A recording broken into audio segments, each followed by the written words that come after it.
Good morning, everybody. Keith Engle here for TGI Sports Talks. Are you serious? I'll be joined by my co-host, the Mad New Yorker, here in a few minutes, hopefully. Have not heard back from him this morning. Could be having more technical issues. Who knows, as he had a couple weeks ago. I do apologize. When I set the show up for preview, I set it up for 8:30 thinking it was Sunday, I guess. But we do start at 9 o'clock on Friday, so I'm sorry for anybody that I may have given the wrong time to, especially our regulars. I know Dave Gayette was in here early, and I apologize for that.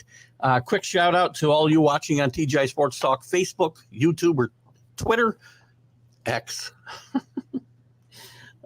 X shows or feeds. You're watching us on Northeast Streaming Sports on the Roku channel live. You can't comment there, but you get to see my giant head on your TV screen at least. Please, if you haven't downloaded the Northeast Streaming app, do so. It's free. It's Northeast Streaming channel, I should say. I keep getting us backwards. You have the Roku app, then you download the Northeast Streaming Sports channel. Also on Let's Talk Sports, we're on their YouTube feed today as well. Listen, great content on all of those spots as well. And a quick shout out to Ralph Williams at RW Media, who does some great stuff out there in Pittsburgh, especially the Sports Corner, which airs Tuesdays, 4 to 6 p.m. Eastern on WBVP 99.3 FM, 1230 a.m. I'll be on that show at 5 o'clock on Tuesday, the 26th, if I have the date right. I still need to call his producer. I got to get one of those, by the way. So we'll get to Mad New Yorker here in just a second. Thumbs up DDH, by the way, and welcome everybody today. We're going to talk a little bit about the NCAA and the teams that are crying about not getting in. Maybe we can even talk about some of the upsets yesterday and first round. Good day for me. Well, should have been a better day for me. But we want to talk about the teams crying, not getting in, the fact that the NCAA and some of the overbearing power conferences want to expand the conference and also at the same time keep out some of the smaller conferences from getting automatic bids. Because this tournament isn't successful enough. We need to ruin it because people watch to see Oakland beat Kentucky, by the way, in the first two rounds. Then we get down to the business of winning a national championship. It's the way it works. And also we'll talk about the NIT. It's carry over a little bit of a conversation we were having on the Sports Huddle the other night.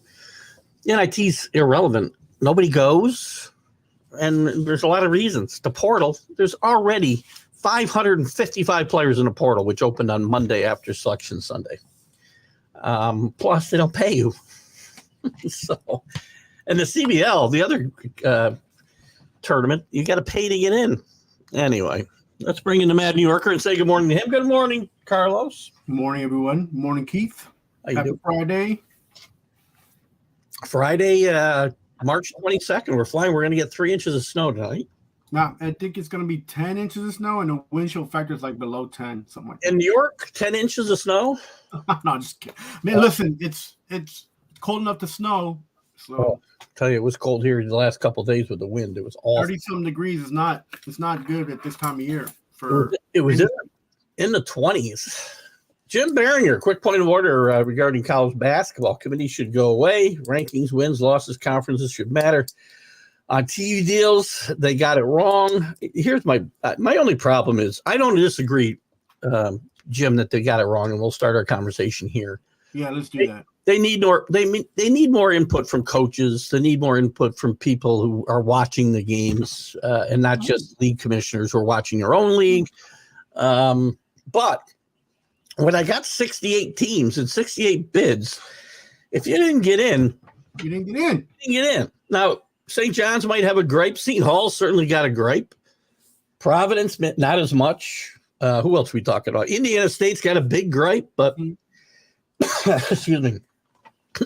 And the only teams, but to put them in, 4 or 5 teams that we've talked about, excuse me, to put them in, I got to take 5 teams out. Right. There's only 2 teams I would say definitely didn't belong. Virginia. One is based after watching Virginia, and probably before they got in, you could have made an argument that they belonged. Now they played horrible. And the other team is Mississippi State, who went out. They're 8-10 in their conference, where Seton Hall's 13-7. I'm all for that. But if you just can't get in a field of 68, now the committee makes mistakes, but don't gripe, And Do you want to hear my idea? Are you ready, Keith? Yeah, go ahead. Start sipping your coffee. It's going to take about 50 minutes. No, I'm just kidding. Let me make one more quick point before I change our take Jim's comment off of here. Also, those teams go to the NIT to prove a point.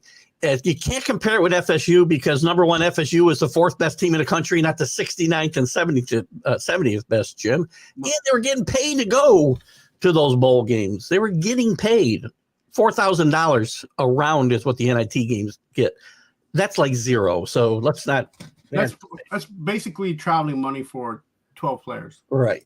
Is what they give you. So there's a little bit of money. There should be more money because the ESPN and between ESPN and the universities, the TV contracts and the conferences, they actually make a lot more money. They just don't distribute it correctly. So I feel like this: if the NIT's been a mess since they expanded the tournament. So they need to just stop expanding the tournament. And what they should do is, because you got to use everything to your advantage, and this would actually probably make the coaches and the players happy, is go ahead and use the NIT, formulate a tournament where you're gonna, as a player, and you're worried about you moving on, you could go over there to this tournament and still be able to have coaches and scouting see you. Like, so make the NIT stronger and flip and give the money to, make it 60-40 and just stop being stingy with the money. Like, there's no sense why there couldn't be 2 tournaments. And if you don't get in and you get into the second tournament, that's just so you can perform and make sure that you get, to where you want to go if you're in the transfer portal.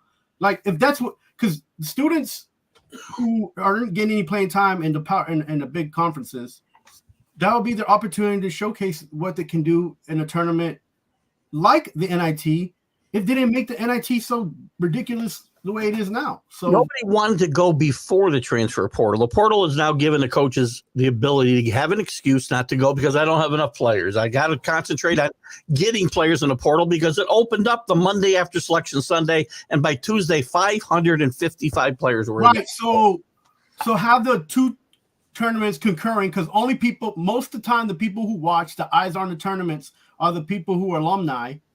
That's the huge demographic that's of college basketball. In the NIT, I would argue there's nobody except gamblers and alumni watching. Right. So take advantage of the gamblers and take advantage of that situation and flip it. Flip the tournament the way it should be. If you didn't get into the NIT, then you play in a playoff style, a one round robin game at the NIT, and you get the opportunity as a number 3 team in your conference, or as a number 2 team in your like small mid-level conferences to get in mid-sized. Like, so you play a round, and your name's already in the transfer portal, so somebody can see you play.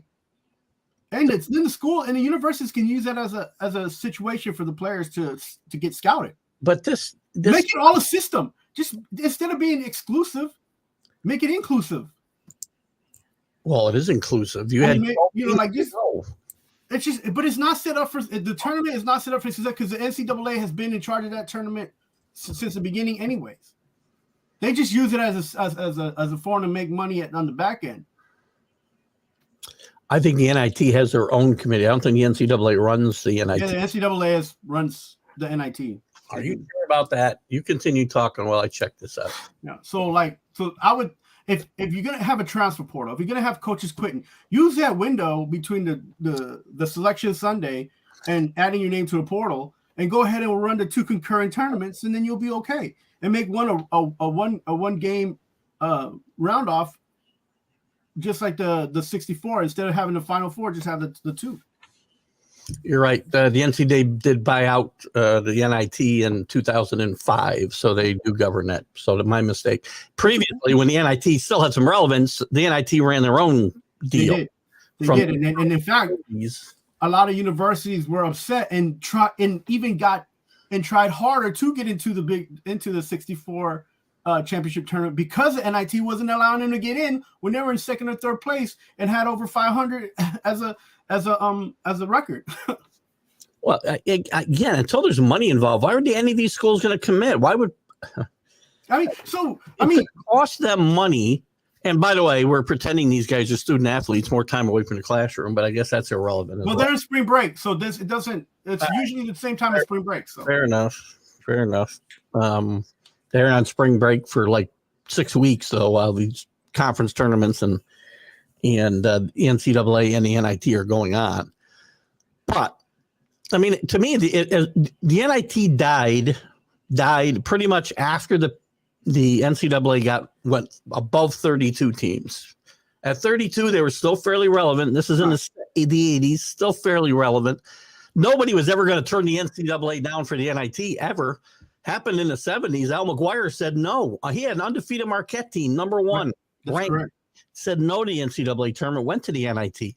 That would never happen in a million years now. Yeah, and it shouldn't, and it probably wouldn't, and it shouldn't. But if you're the NCAA and you control everything, just make it work to your advantage. Make the coaches happy. Pay them until the end of every tournament, depending on which tournament you're on. So, tell the school that they have to pay those coaches, and then the university students use this time to make sure that you can get into a school by showcasing the talents that you have that you couldn't showcase or didn't have the time to showcase because you didn't, for whatever reason, you're going to transfer to school. Jim talks about the kids that don't sit it out. Well, again, if you could lose. I mean, you don't have 80-man rosters in basketball. You've got a short. There's a team playing the NCAA tournament now. I can't remember who it is with 7 guys basically. Yeah, they got anywhere between 15 to 27, depending on the. Not 27 guys on those benches, but again, well, they usually carry a couple guys. It just depends on the team and how much money they have. I mean, you lose 3 or 4 guys in a transfer portal the day after, and they don't want to play in the NIT. Shame on the players. What is the team supposed to do? They can't go and be representative, especially when there's no incentive except for other kids to get a chance to play, as you said, which, again, there's some merit to that. But, again, there's no – pay these guys something. There's got to be some money somewhere. And if there's no money, that tells you that ESPN is basically broadcasting these games for free, and the sponsorships are not there. Nothing ever happens on national TV for free, ever. I guarantee you they're losing money in the NIT. No, I mean, they get to promote the Cialis and all those, pharmaceutical meds that pay millions of dollars, so they'll be okay. They'll be all right. Don't worry about the TV, media people. You're a university. You have to worry about your team, your school, being represented and getting as much money as possible for that actual school year for the next school years to come. Because you're not paying the universities aren't paying the coaches for like the next season. They're paying them for that season. They're paying them. They're getting ready to look if there's a coach moving on. They're looking to get money to pay a new coach if that's the situation, depending on the schools. Kenny's got a good question here. How many guys actually get? Numbers show transfer portal is very risky. It's very risky. It is. I'm trying to find a number here for Kenny. Since it's new, the numbers are kind of skewed because some kids actually don't use the transfer portal and will transfer to schools the regular way. So the transfer portal it makes it easier for universities to see you. You can always transfer out of a university the regular way. This is a football number, but I'm sure it probably plays out in basketball the same way. 54%. And that's a decent number. This data is 2 years old. I have no reason to think it hasn't changed. Has changed. Yeah, you're not going to see an uptick. 54% enroll in a new school. Yeah.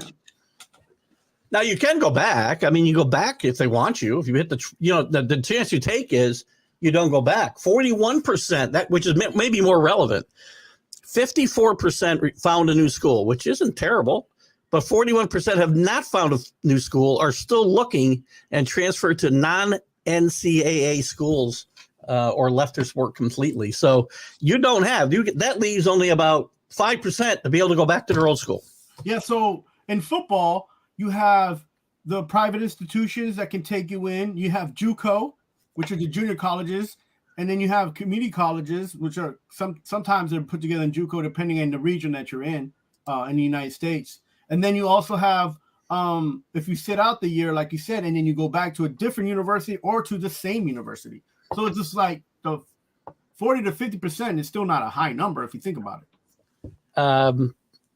Rick's talking about, remember when the kids couldn't get a tattoo or sell an autograph. Those days are long gone, obviously. It's funny, all these kids, the Maurice Clarett scandal at Ohio State wouldn't come to light today. Will Wade is a great story in this.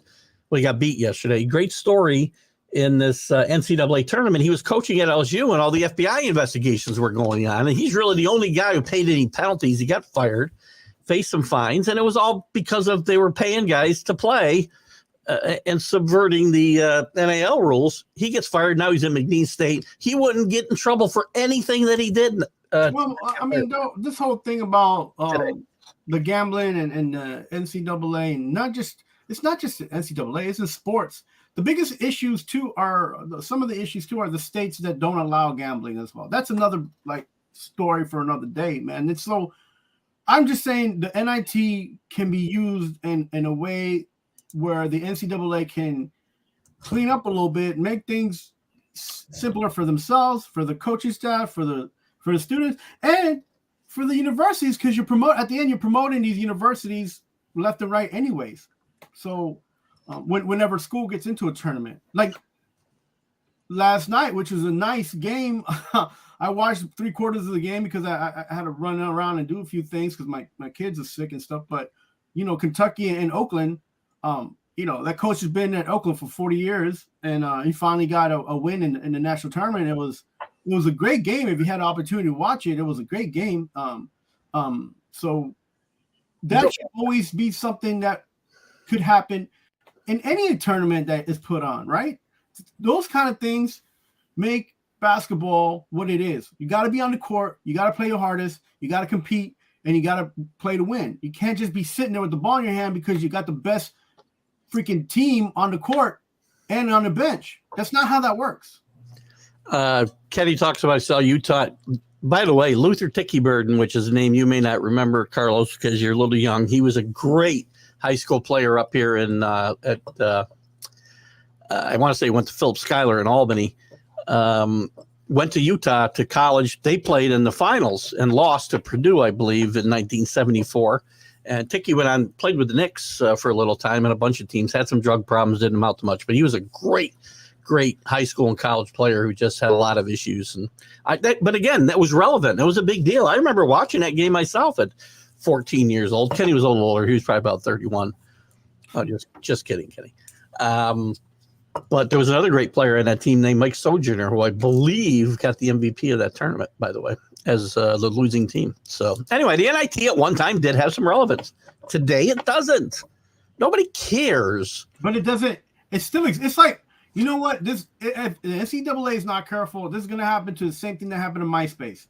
It just stood there, and people started buying it. The last person that bought into it was Justin Timberlake. Didn't do nothing with it and just kind of disappeared, and now people don't remember MySpace. Well, and then maybe this was the point you made the other night, and I was missing it, that there was money available. There isn't. I mean, unless ESPN's going to put up their own money, you've got to pay these schools to go.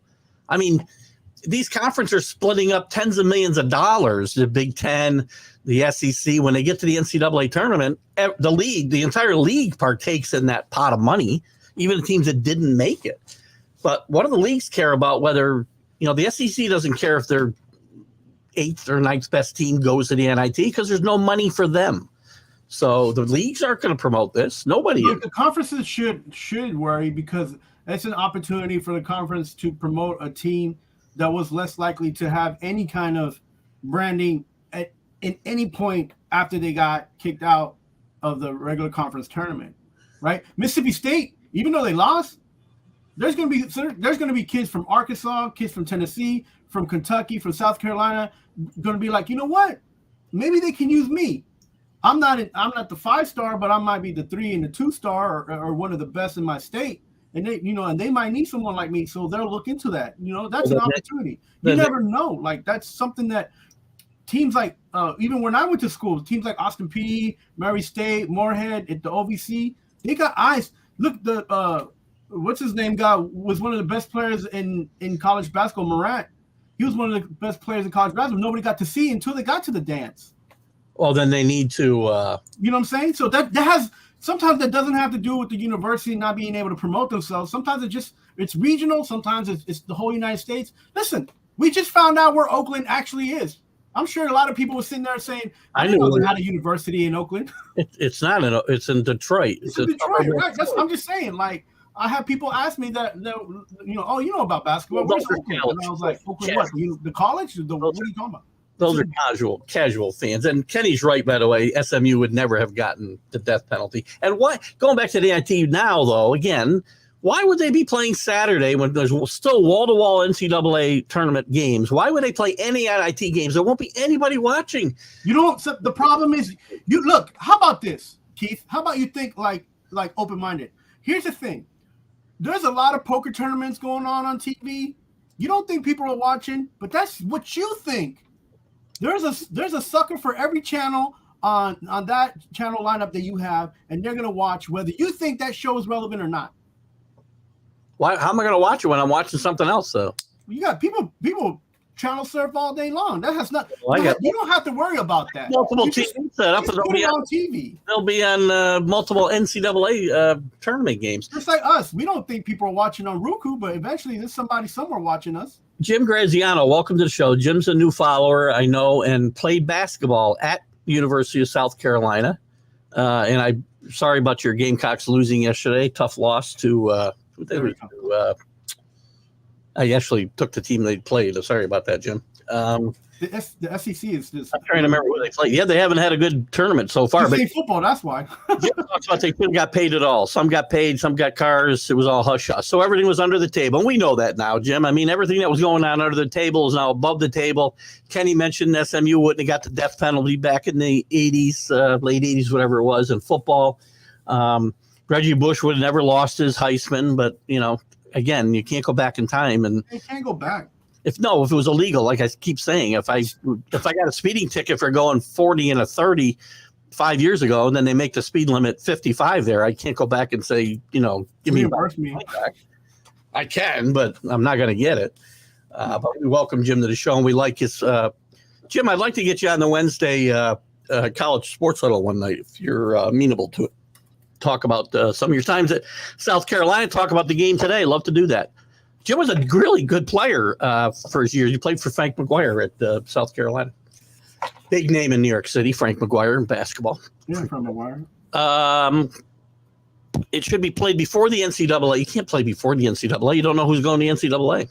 That thing. The problem too is that you get the conference champions. You gotta play a conference. So well, here's the thing, and we'll switch off the NIT again, back to the NCAA, and the potential of expanding to 72, 76, 96.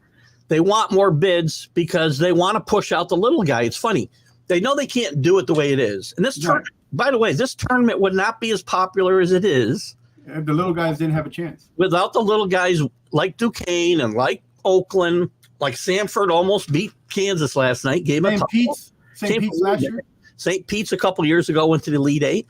Those teams get pushed out of this tournament. This tournament will not be the same, and it won't have the casual fan that it has today because that's what they want to see. Yeah, I mean, what's also intriguing too is the fact that it's gotten very popular even amongst people who don't watch college basketball. You get those weird college names. People are pulling. They're like, I don't like Kentucky. I'm gonna bet against them because. When I was in school in Missouri, they beat University of Missouri. Like, those kind of things. People get animated about like bigger schools beating up on them or being the better school in the region or in the conference or whatever may have you, or like and so whoever and whatever it is that's giving them the big old eye here during the tournament. Why change that? I mean, why would you even touch that? Like.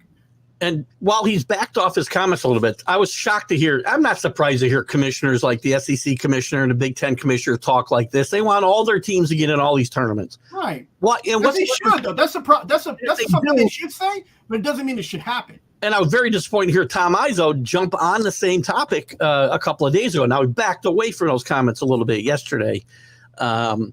And he's one of the most respected coaches in college basketball, but he should know that the little guys, that's what's really magical about this tournament is the little guys got a chance.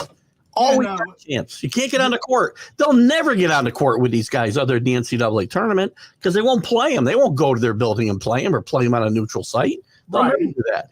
And the word Cinderella is it exists for a reason, right? So, and they play off of that. The NCAA plays off of that. So why would they? This would be like if this guy goes ahead and closed down Berkshire Estates and stock management group or what Buffett. If Buffett was like, you know what, I'm done. I'm gonna change my name to Future Investments of America. I'm gonna change Wilshire Berkshire, and I'm just gonna do because I'm rich. That's just ridiculous. You don't touch the money, man. Just leave it where it is. Leave things the way they are. Sometimes things are good the way they are. So, well, Rick had brought up. You also can't go back and get your student loan paid off. Your mistake was paying it off in the first place. If you still owe them money, Rick, you get it paid off now. Government will take care of you because that's what we do now. But that's a different topic. That's a different topic, man. That's a different topic. I just wanted to make a little editorial. And to Rick's point, like I'm a former college basketball player of a school that got defunct. You said soccer? College basketball player. Basketball. Oh, okay. Yeah, I played the two and point guard. Like so I went to a school that was Kenny actually on a smaller region like NAIA, and junior and. So it's a defunct team now. So it's a defunct school now. So it's just like stuff like that happens. I mean, it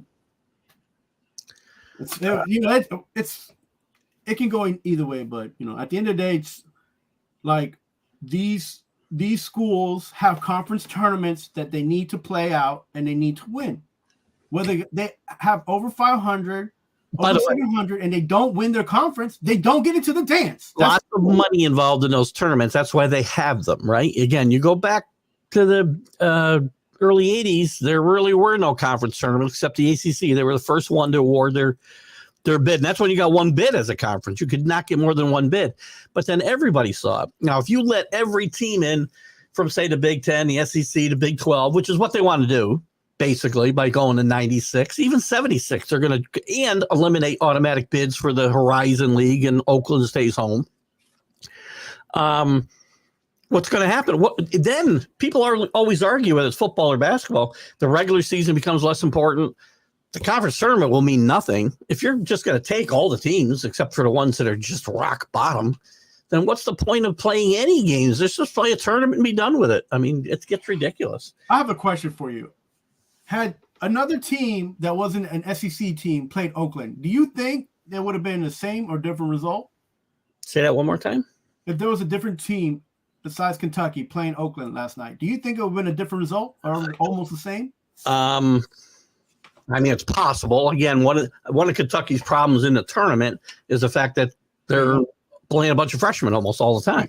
Right. They get into those, and you could see it last night. They were playing a lot of street yard basketball and one-on-one basketball and throwing up crazy shots and not poised.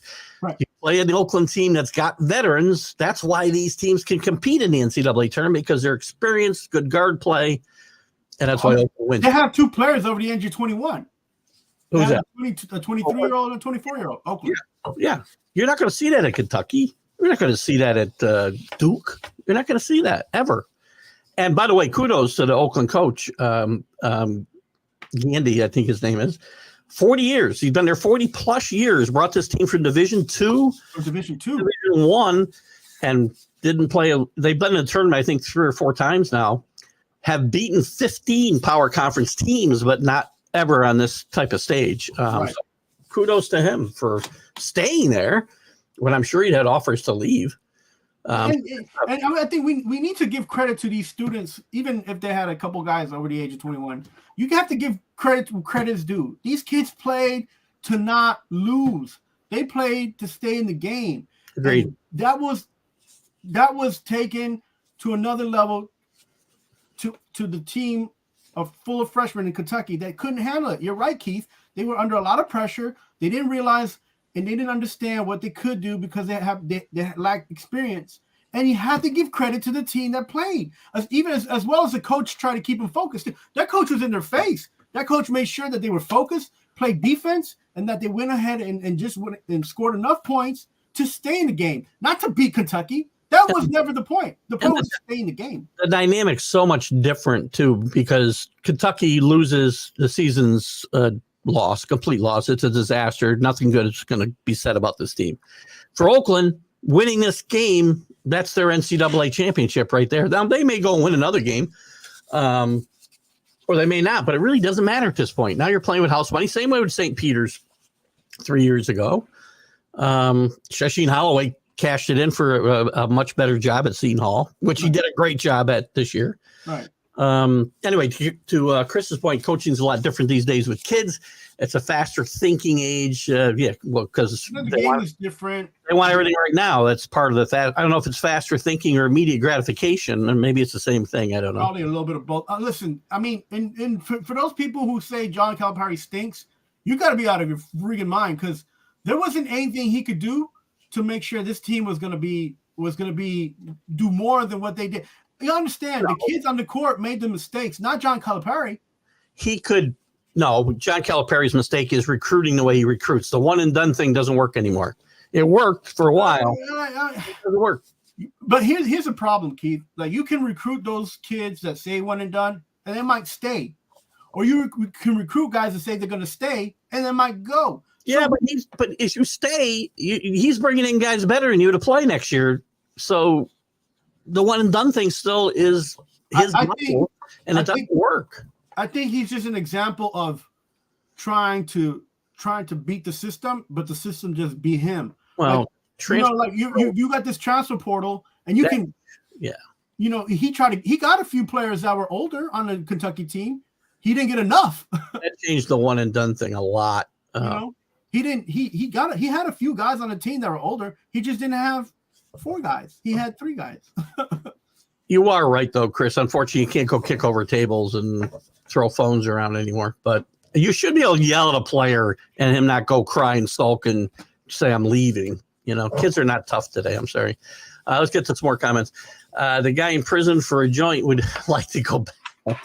I don't know. Okay, well, here's the thing about these rules and these laws, and we all know this. We can't just say things like that. You got to take responsibility and own up to the consequences if you're not following the rules to the day, to the T, and living your best life. If you're going to break rules at the moment that the rules are what they are, then yeah, you're going to have to pay the consequence. And if you're not following the rules, and you're breaking the rules, and you don't get caught, there's not any or little consequence for you anyways. Like, if you're just staying at home drinking alcohol under the age of 21, who's going to catch you?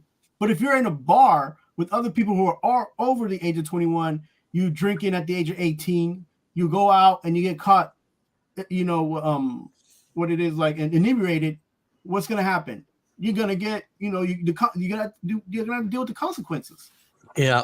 And Dustin Rees, I hope I'm saying your name right, Rees, welcome to the show. I believe might be a new viewer, a new commenter at the very least. So welcome to the show. Talks about how he's so done with conference tournaments. He thinks they're a joke. They're rewarding a team for getting hot. And you had five bid thieves this year, which is a lot. I mean, but he's talking about the conference. He's not like. No, I know that. I know what he's talking about. Like Duquesne stole a bid away from somebody. So did Oregon. So did NC State. No, he's talking about the actual like the SEC, like Mississippi State. He is, and he's talking about if a team who did not win, if it's a one bid league, for instance, one bid leagues. That's different, right? The regular season champion doesn't win. Well, I shouldn't say that. They've got to be good enough to have another bid. So Duquesne, like Oregon, would not have been in a tournament. The Pac-12 would have had probably 2, maybe 3 bids. They get in because they win. That's the only way they're getting in a tournament. They take a bid away from a St. John's or a Seton Hall or whatever. North Carolina State, same thing. Although they played well last night and showed they might belong in a tournament. But that's the danger run with the tournaments. But Dustin, there's so much money involved. Right. I mean, in these tournaments, it's a lesser scale than the big tournament. There's still a lot of money involved. I would be okay as a sports fan. I would be okay for the conference tournaments to just be the top 4 teams play round robin, and then from the top 4, if they're above 500, let the committee decide which one of those 2 remaining teams are in the bubble. Right? That's how it should be. I think. You bring up a great point. A number 10 team shouldn't be playing a number 1 team, and the number 10 team beating them in a championship to go to the second round and still not win and then get kicked out. Like, come on, man. That's just annoying. Well, some teams don't even take the bottom because they've gotten so big they can't. Right. But it should only be the top 4 playing for the conference championship. I feel like that would be a better watch. And by the way, I also don't want. You mentioned teams at 500. Stop giving teams that can't even finish 500 in their conference at large bids to the tournament. Mississippi State showed yesterday why you shouldn't be doing that. If you can't finish 500 in your conference, you shouldn't even get consideration. Dustin talks about getting rid of the automatic bid for the tournaments and making the regular season champion. I agree. There's a body of work, and you do reward an entire 4 or 5 months of play and work. Right. That you've earned your way into the tournament. But again, ACC opened this door back in the probably late 60s, early 70s, where they were the first one to play a conference tournament and give the automatic bid to them. Yeah, Keith, and you know it's going to be a challenge now that these conferences are becoming mega conferences as well. Like you said, because now also what happens is the SEC, for instance, they're going to have more teams playing a conference champion, and because you're in a conference and you could just play a number 1 team if you're an 8 seed or a 9 seed in your own conference. But here's the difference. Usually in the big conferences, right? If the tournament winner is, I don't know, let's just say, NC State. Mm-hmm. Yes, the ACC didn't lose a bid because North Carolina State won that tournament. They didn't lose any bids. Right. Somebody else in another conference was affected. If a 1-bid conference like the Missouri Valley Conference, Drake wins the tournament. Drake's a really good team. Should have won last night, but that's a different story. They're a really good team. They had a really good regular season, but finished second to an Indiana State team that had a remarkable season. 1 loss in conference, I believe. Yeah, the Indiana State team. Indiana State gets left home. Now, that one immediately affects their own conference, right? Right. I thought to myself, well, if we want to expand the tournament, I would say the regular season and the postseason champion get in. But if you do that, you'll have teams manipulating the bids too. So, if I had a regular season champion, I'd never let them win my tournament. That way I get 2 bids and I make more money for my schools. Yeah, I mean, listen, there's so the amount of change going on in college sports, which the NCAA is doing a poor job of trying to take hold of the situation and manipulate it. I wouldn't say manipulate it, but trying to customize it to work for all the universities. It's on them. They're messing up so bad it's not even funny, and it's terrible because of the repercussions that the student athletes are dealing with. The whole COVID thing, you get an extra year. That's it. This is the end. It ends today. How many extra years? There's a kid going to play for Miami football next year. Is in his 9th season. This, again, they have to change the eligibility rules. They have to change the red shirting with the eligibility and non-eligibility, the transfer eligibility. All these things. NCAA, get your head out of your butts and fix the stuff so these students and these universities and these coaches can help the situation in the sport itself. Of any given sport, we can't just say one sport because there's a lot of sports that are affected by this, not just college basketball and football. There's a lot of sports that people play, and we mentioned Title IX during the show on Wednesday. Those players are affected. There's a lot of trickle down effect. There's effects that we don't even know about. Not doing what they're supposed to be doing. We don't even know about some of the effect this is going to have down the line on some of the non-revenue generating sports. There's not even going to be any of them. And to this I say, if you can't handle all the 4 major divisions and the universities, just break it down, right? Because you're only giving money to the power conferences anyways. Yeah. Right. So maybe there should be NCAA and then NCAA. Well, that's what you're going to see. Well, actually, it won't be NCAA because when the the Big Ten and the SEC break off to be by themselves, again, which they've threatened already to do to basketball. That's why they're talking about expanding and giving them more bids. Same thing in football. They're trying to hold them hostage, make it go to 14, but you give us 3 automatic bids. I mean, come on. You know what and not there's another ruling governance of sports in NAIA, which have a lot of different rules as well. If you're a big conference team, just take over that league and fix it and make it work to your advantage. I have to create something new. Let's get the courts out of college sports. That'll help for one thing. And Dustin, to this point, one and done. To me, you're right. It has a rule in college basketball. I can remember following teams. When I was a kid, I became a Marquette fan because Al McGuire. I loved watching him. Saw him one day on a Saturday afternoon. Just fell in love with that team. And I knew everybody on that team because they were there 4 years. They always play as freshmen, but 3 years, you got to recognize guys. You knew the teams and you knew the kids that were coming in.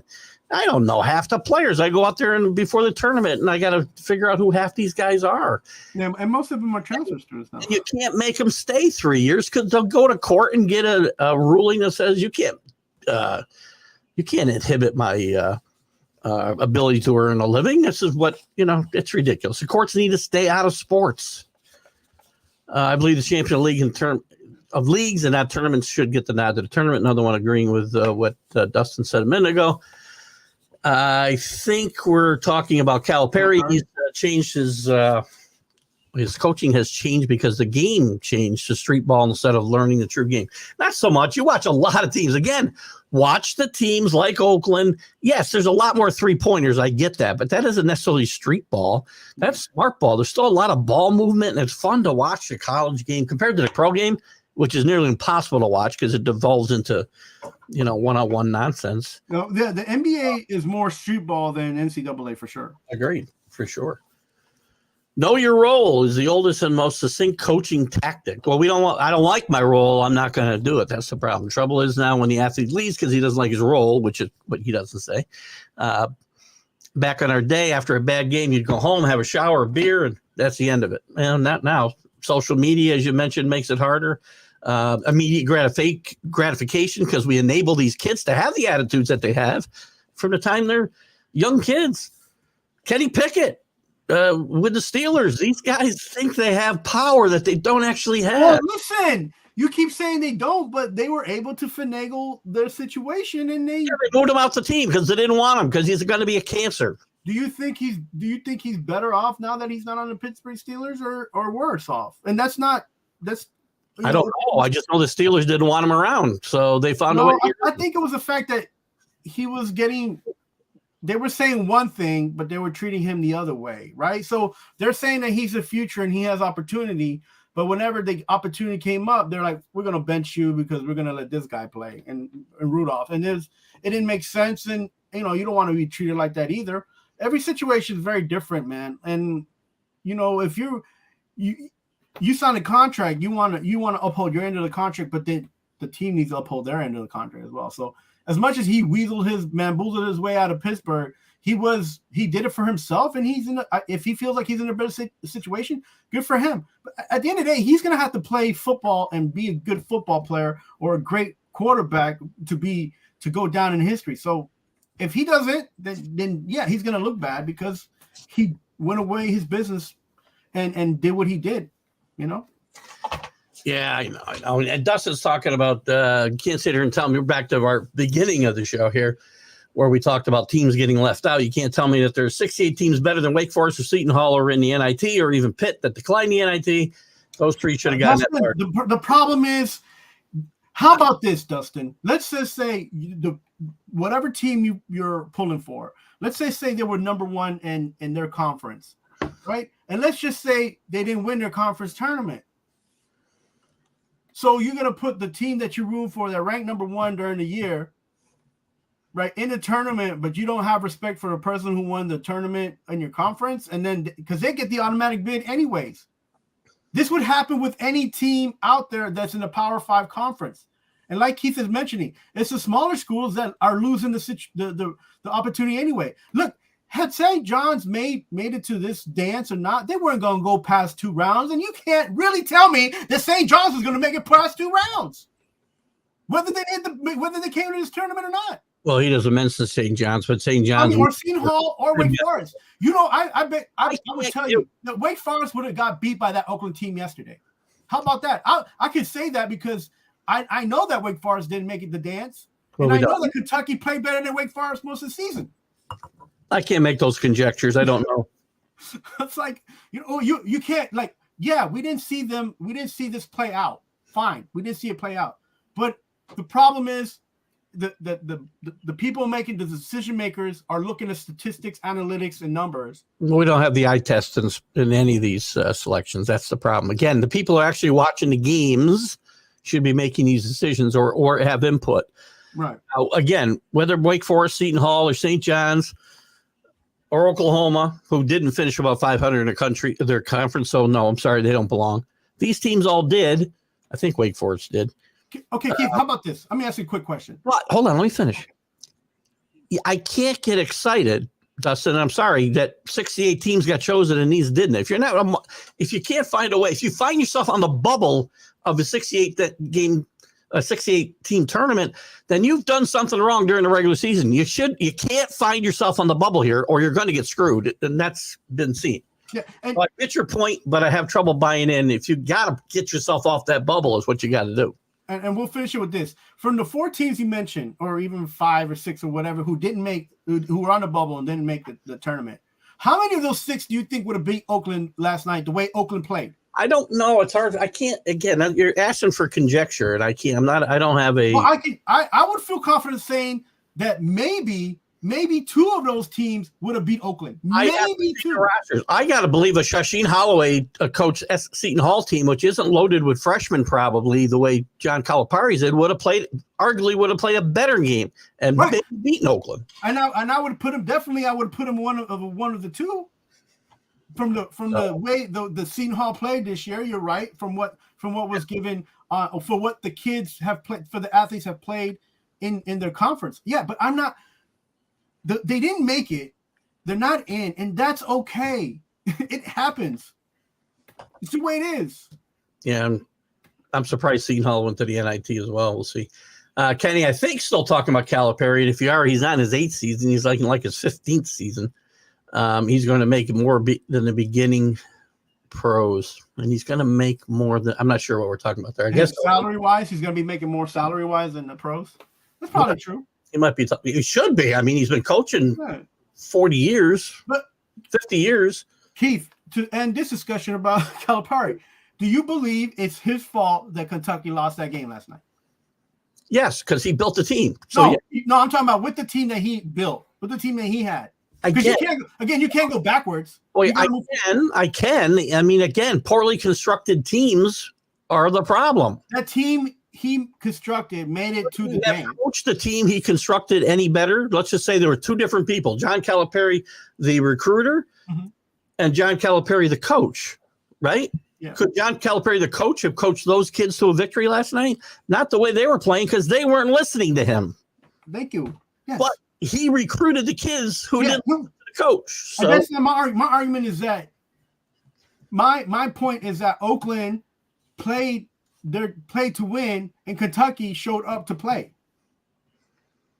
Listen, I do not think John Calipari is a bad coach. There's a lot of people. I don't think he's a bad coach either. They think he's a great recruiter and can't coach. Well, guess what? You don't win as much as John Calipari if you don't. Thank you. Coach. That's a good point. I hate being on the same side as you, which I have.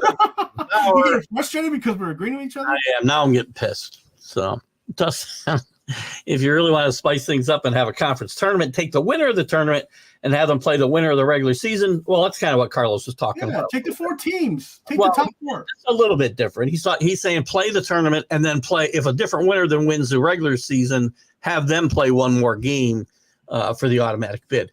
Not a bad idea, actually. I mean, it's not a bad idea, but the problem is you're extending the season more than it should be. You sound like a Duke fan, Dustin. I'm just kidding. I like Dukies. Just kidding. And the best of Coach K teams were the ones that had players staying 3 years. I agree. That's mostly a true fact. Yes.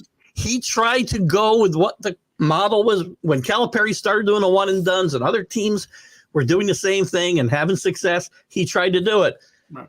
And it didn't work out. Except no, for he didn't. It's not that he didn't. It's not that he tried. It wasn't that the fact of trying. It was the fact that the students, the athletes, were like the ones that were pushing them to like go either to pick them on the team or to not pick them from the team. And Coach K was like done with that. He was like, I want you to play for my team, because he's a person like that. He's like, I want you to play for my team. I want you to do what you need to do to play basketball, and this is what you need to do to get to an NBA. Yeah, whatever you say, though, when he had to go to this model of Kitchen Kids, he knew we were going to be there 1 year.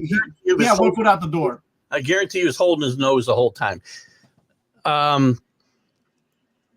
Villanova, who's their coach that retired? I just lost his Jay Wright. Jay Wright retired from Villanova. Jay Wright was very successful at Villanova with a much different, even when the one and done was a popular thing, he didn't do that. He recruited, 3 and 4 star kids instead of 5-star kids that he knew would stay there 3 years and would matriculate and through school and also mature as players.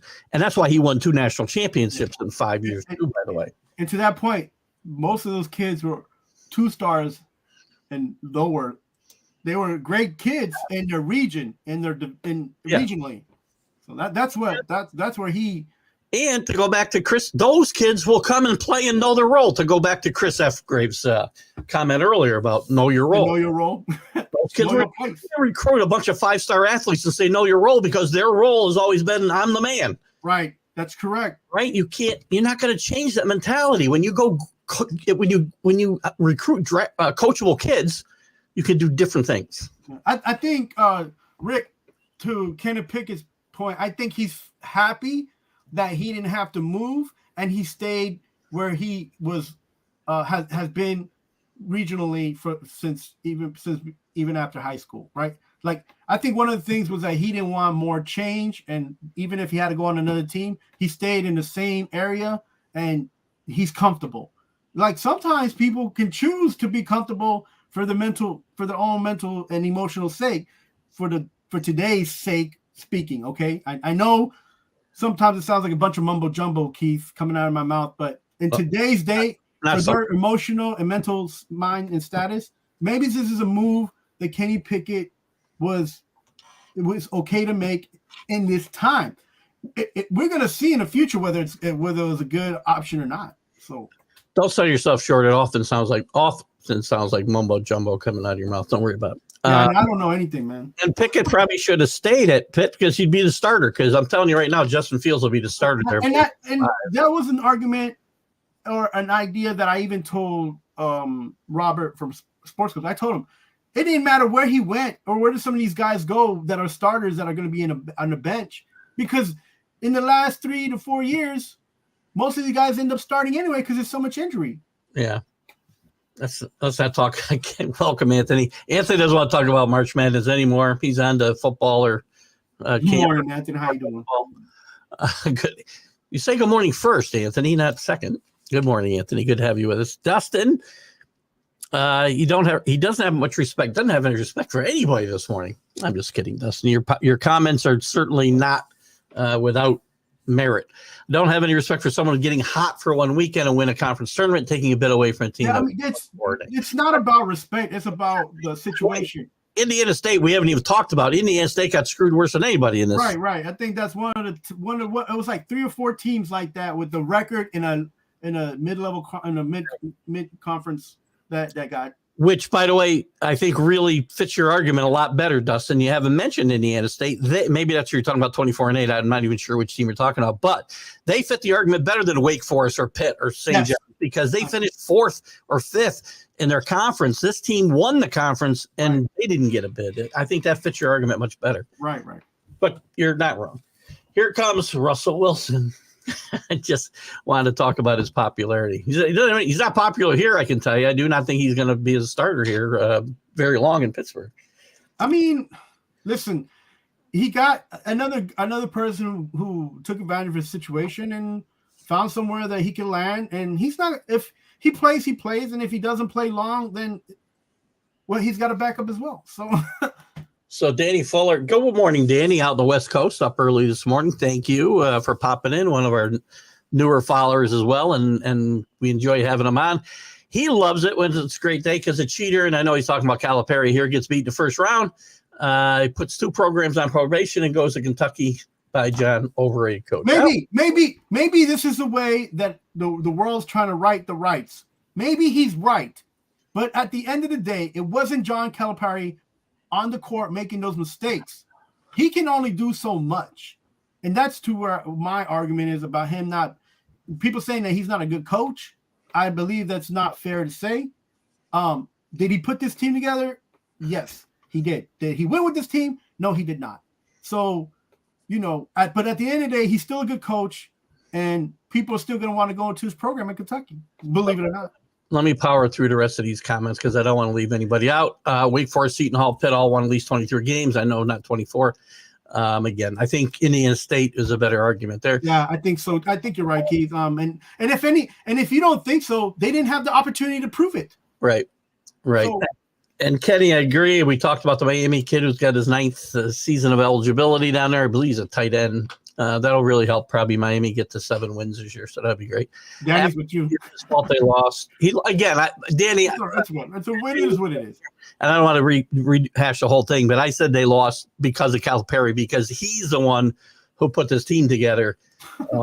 Calipari, the coach, was at a disadvantage because of Calipari, the recruiter. Calipari is 100% at fault for that loss last night. Make some defensive adjustments. Here's the problem: these kids don't listen. Because you're playing a bunch of freshmen, as we talked about before, 5-star freshmen who are used to being a man. All they want to do is go out there and play offense, and they don't play hard on defense enough. They don't listen to their coaches. And again, I'm really not trying to defend Calipari a lot here because he's not my favorite guy either.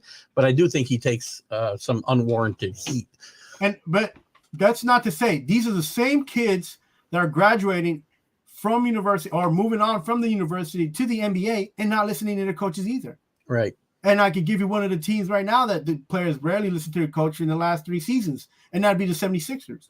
Well, nobody listens to their coach in the NBA. So, Dustin coaches basketball. I get it. And again, I'm saying I believe John Calipari, I'm sure, saw the same things, try to make an adjustment. Yeah, you can only make so many adjustments, but if the players, like Keith mentioned, are on the court making the small mistakes, taking those shots that they shouldn't take, not passing the ball well, misreading the defenses and not switching over. How can John Calipari change? He can tell kids to change that, but he can't play the game for them.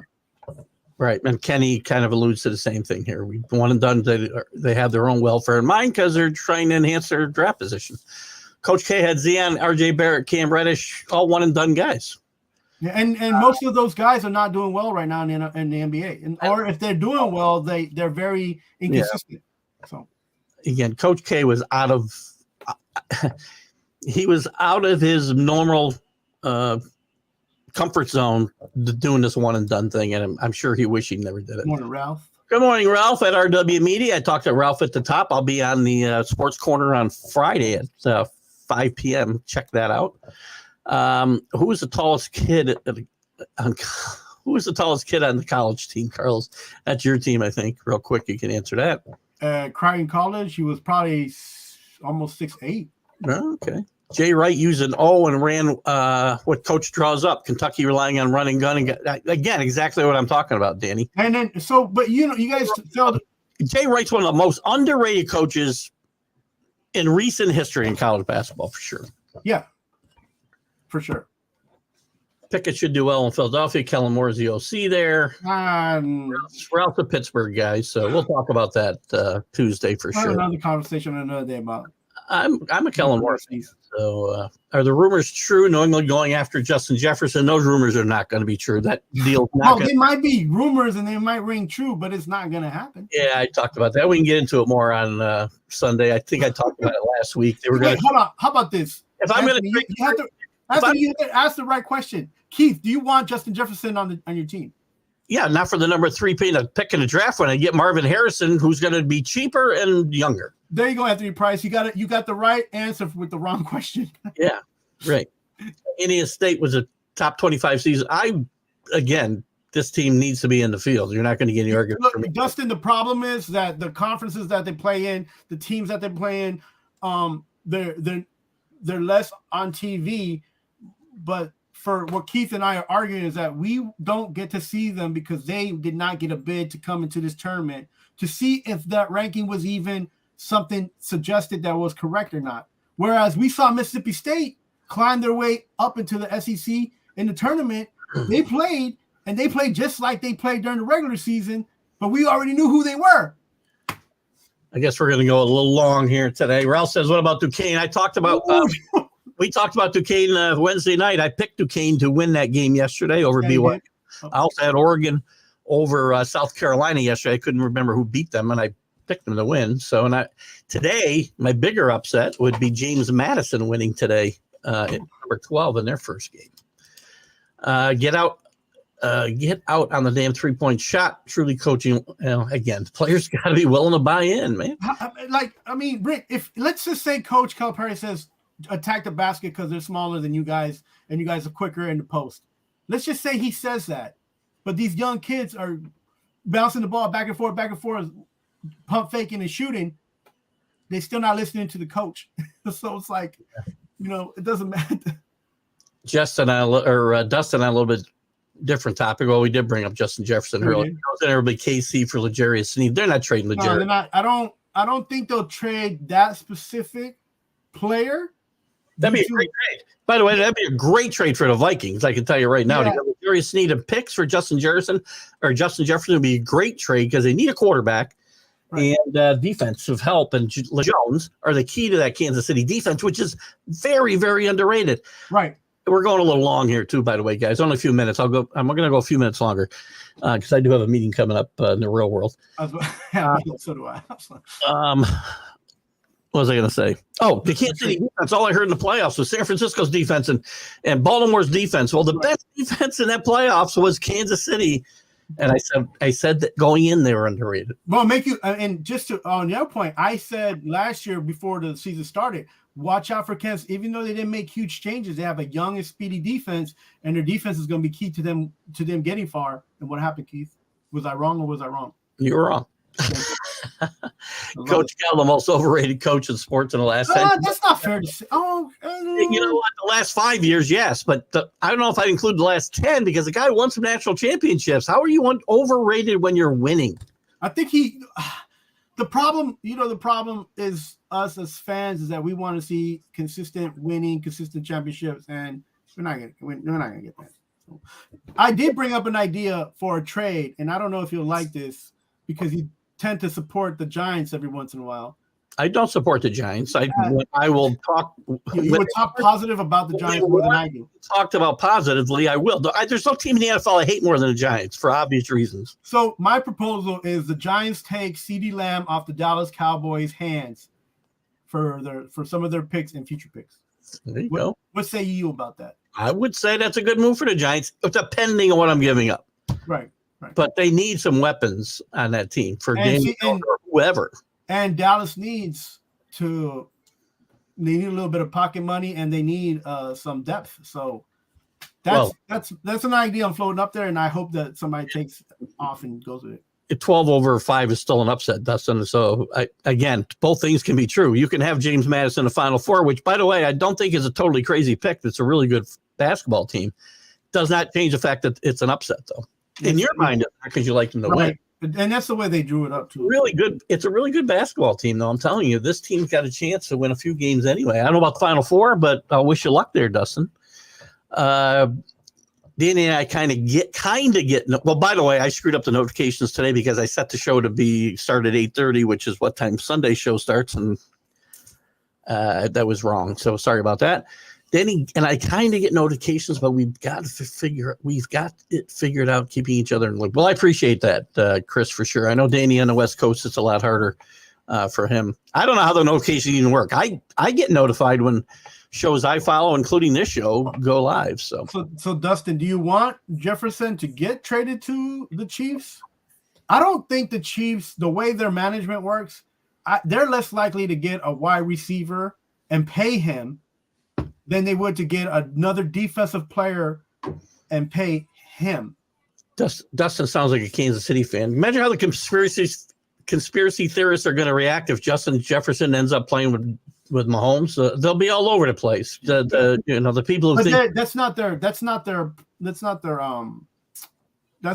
what they usually do through their general manager and their team. They're less likely to get an offensive player that has status than they would to pick up a defense player. And I also don't think they're going to overpay. They're like, exactly. That's what I'm saying. They're not going to overpay for a running back or a wide receiver. They didn't overpay for Tyreek Hill. They're not going to overpay for yes, for anybody. That's very well put. They're going to pay the quarterback. They're going to pay the quarterback and a couple of the key guys on defense and the coach, and that's going to be it. Similar to what the Patriots did over the years. If Calipari says to do something, and 8 kids on the bench are still sitting, whose fault is that? And they're going in and run what I say. Well, I get it. But that's not. Again, it's. Right. Well, I get your argument. We already said our piece. Yeah. Listen, I find it awkward because Calipari is not my favorite coach, but right. I got to call it like I see it. I mean, I can't say it's a complete doofus. I mean, I feel like what we saw Kentucky play compared to what maybe they wanted to run are two different things anyway. So I feel you're right because they were not listening to Calipari. I still say that. But again, you can make an argument. If you're the coach, you make them listen, you put 5 other guys in. So I get it. You're going to lose either way, probably. Anyway, guys, we got to wrap it up.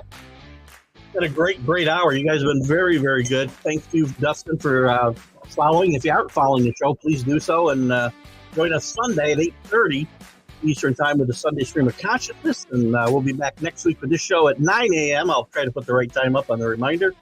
And you guys have a great weekend. Enjoy the rest of March Madness. You won't have to see John Calipari anymore. Yes.